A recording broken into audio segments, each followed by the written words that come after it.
Qualitative instruments of controlling credit क्या है? इसमें आरबीआई या सेंट्रल बैंक अडॉप्ट करता है इन तीनों टेक्निक्स को। क्वालिटेटिव इंस्ट्रूमेंट में पहला इंस्ट्रूमेंट है marginal requirement. Exactly marginal requirement होता क्या है? मार्जिनल रिक्वायरमेंट डिफरेंस है जो लोन ग्रांट किया जाता है बोरोवर्स को,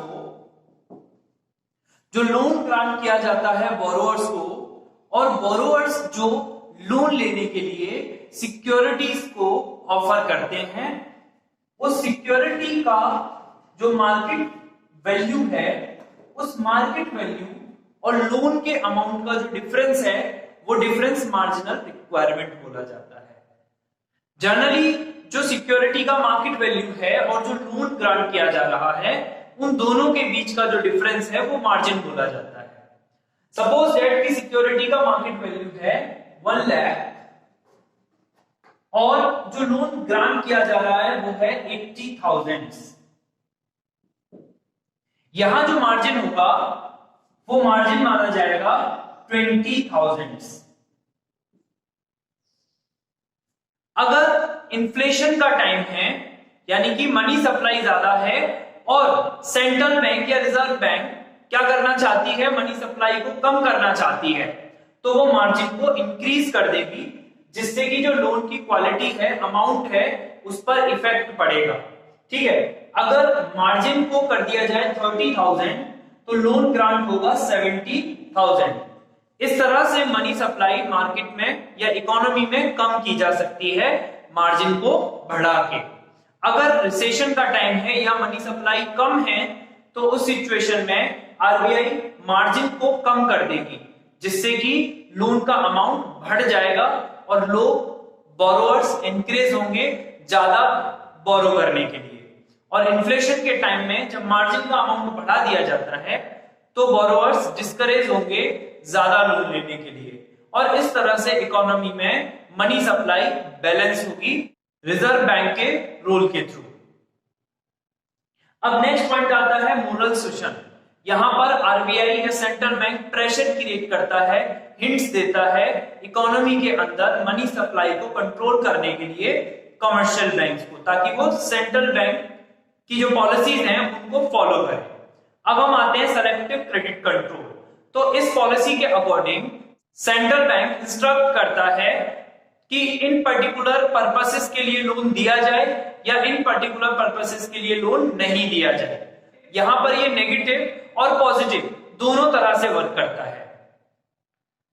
सेलेक्टिव क्रेडिट कंट्रोल एक ऐसी स्ट्रेटेजी है रिजर्व बैंक ऑफ इंडिया की, जिसमें रिजर्व बैंक ऑफ इंडिया या सेंट्रल बैंक क्या करता है, जो पर्टिकुलर कमर्शियल बैंक्स हैं उनको एडवाइस करता है कि इन पर्टिकुलर पर्पसेस के लिए लोन ग्रांट करो और इन पर्टिकुलर पर्पसेस के लिए लोन ग्रांट नहीं करो। तो ये नेगेटिव और पॉजिटिव दोनों तरह से वर्क करता है। इन्फ्लेशन का टाइम होगा तो उस सिचुएशन में रिस्ट्रिक्शंस लगा दिए जाएंगे, ठीक है, कि इन पर्पस के लिए लोन आप ग्रांट मत करिए। ठीक है, कमर्शियल बैंक जब उन पर्पस के लिए लोन ग्रांट नहीं करेगी तो मनी सप्लाई इकोनॉमी के अंदर कंट्रोल होगी।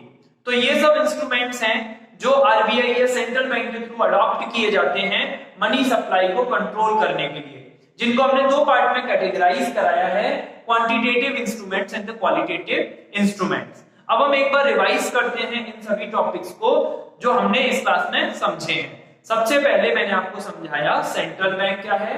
तो सेंट्रल बैंक एक एपेक्स बॉडी है जो क्या करता है, रेगुलेट करता है, कंट्रोल करता है, डायरेक्ट करता है, सुपरवाइज करता है पूरे बैंकिंग सिस्टम को और मॉनेटरी सिस्टम को। उसके अलावा, ठीक है, इसके फंक्शंस क्या क्या हैं? इसके फंक्शंस हैं कि ये करेंसी अथॉरिटी रखता है। इंडिया के अंदर आरबीआई को सोल अथॉरिटी है करेंसी नोट्स को इशू करने की। उसके बाद हम आते हैं सेकंड पॉइंट पर, गवर्नमेंट्स बैंकर। तो जो स्टेट गवर्नमेंट है और सेंट्रल गवर्नमेंट है, ठीक है, उसके अकाउंट्स मेंटेन करता है कौन? आरबीआई या रिजर्व बैंक ऑफ इंडिया। ठीक है, तो उसका फाइनेंशियल एडवाइजर है ये बैंक्स का। उनके फाइनेंशियल जो लॉन्ग टर्म या टेम्परेरी लोन्स की रिक्वायरमेंट है उनको भी कौन फुलफिल करता है? आरबीआई करता है। और अगर हम अगले पॉइंट पर आते हैं तो नेक्स्ट पॉइंट है बैंकर्स बैंक। जितने भी बैंक्स हैं उन सबको रेगुलेट करना, उन सबको कंट्रोल करना, उन सबको सुपरवाइज करना, इसकी भी अथॉरिटी किसकी है? रिजर्व बैंक ऑफ इंडिया या सेंट्रल बैंक की है। तो ये 3 फंक्शंस परफॉर्म करता है as a banker of bank. ठीक है, कैसे? ठीक है, सबसे पहला फंक्शन है कि ये क्या करता है? सीआरआर यानी कि कस्टडी देता है कैश रिजर्व्स को, lender of last resort function perform करता है और क्लियरिंग हाउस का फंक्शन परफॉर्म करता है। उसके बाद जो नेक्स्ट फंक्शन है वो है कस्टडी देता है ये किस चीज की? फॉरेन एक्सचेंज रिजर्व की। तो फॉरेन एक्सचेंज रिजर्व किसके थ्रू मेंटेन किए जाते हैं? रिजर्व बैंक के थ्रू या सेंट्रल बैंक के थ्रू मेंटेन किए जाते हैं। लास्ट जो इंपॉर्टेंट फंक्शन है वो है कंट्रोलर ऑफ मनी सप्लाई। तो आरबीआई क्या करता है? मनी सप्लाई को कंट्रोल करता है, उसको बैलेंस करता है इकोनॉमी के अंदर, जिससे कि जो इकोनॉमी के डिसइक्विलिब्रियम है उनको कंट्रोल किया जा सके, इन्फ्लेशन, रिसेशन जैसी सिचुएशंस को कंट्रोल किया जा सके। तो यहाँ पर 2 इंस्ट्रूमेंट आरबीआई अडॉप्ट करता है। First one is quantitative instrument and the second one is qualitative instrument. Quantitative instruments में हमने बताया repo rate, reverse repo rate, bank rate, open market operation, legal reserve ratio. And qualitative instruments में हमने बताया marginal requirement, moral Sushan and selective credit control.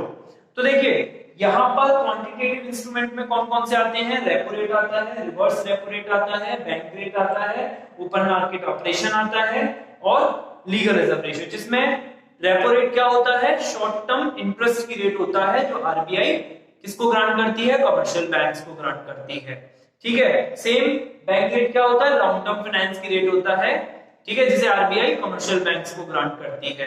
तो जब inflation का time होगा तो रेपो रेट और बैंक रेट को क्या कर दिया जाएगा? इंक्रीज कर दिया जाएगा, जिससे बोरोवर्स डिस्करेज हो ज्यादा लोन लेने के लिए। ठीक है, और मनी सप्लाई या क्रेडिट क्रिएशन कम हो जाए। सेम रिवर्स रेपो रेट तो हम जानते ही हैं, रिवर्स रेपो रेट क्या है? जिस रेट पर कमर्शियल बैंक आरबीआई को लोन देता है, जब भी एक्सेसिवली मनी हो जाता है मार्केट में तो उसको रिवर्स रेपो रेट से शॉर्ट टर्म के लिए आरबीआई ले लेता है। अब अगर हम बात करते हैं ओपन मार्केट ऑपरेशन की, तो इसमें गवर्नमेंट सिक्योरिटीज को आरबीआई ओपन मार्केट में सेल करता है और परचेज करता है। तो इन्फ्लेशन के टाइम पर क्या करता है? सेल करता है, और मनी सप्लाई के कम होने पर क्या करता है? परचेज करता है। लीगल रिजर्व रेशियो, इन्फ्लेशन के टाइम पर लीगल रिजर्व रेशियो को क्या कर दिया जाता है? बढ़ा दिया जाता है, जिससे ज्यादा रिजर्व रहे और कम लोन ग्रांट हो, जिससे क्रेडिट क्रिएशन कम हो। और रिसेशन के टाइम पर या मनी सप्लाई के कम होने पर उल्टा किया जाता है, रिजर्व्स को कम कर दिया जाता है। इन 3 इंस्ट्रूमेंट्स को तो हम डिस्कस कर ही चुके हैं। मार्जिनल रिक्वायरमेंट डिफरेंस होता है जो सिक्योरिटी का मार्केट वैल्यू है और जो लोन ग्रांट कर रहा है बैंक, उन दोनों के बीच का। अगर आरबीआई के इंस्ट्रक्शंस पर मार्जिन को बढ़ा दिया जाता है, ठीक है, तो बोरोवर्स क्या होंगे? डिस्करेज होंगे ज्यादा लोन लेने के लिए। तो अगर बोरोवर्स को डिस्करेज करना है ज्यादा लोन लेने के लिए, यानी कि मनी सप्लाई को कम करना है, तो क्या होगा? मार्जिन को बढ़ा देना चाहिए। आरबीआई क्या करेगी? मार्जिन को बढ़ा देगी। और अगर मनी सप्लाई बढ़ाना है तो मार्जिन को कम कर देगी।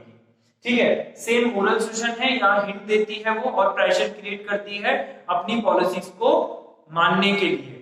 ठीक है, उसके अलावा सेलेक्टिव क्रेडिट कंट्रोल में आरबीआई जितने भी कमर्शियल बैंक्स हैं उनको एडवाइस करती है कि इन पर्पस के लिए लोन दो और इन पर्पस के लिए लोन मत दो। तो यानी क्रेडिट राशनिंग पॉलिसी को अडॉप्ट करती है।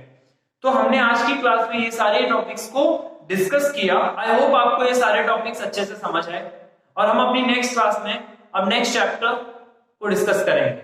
Thanks for watching it.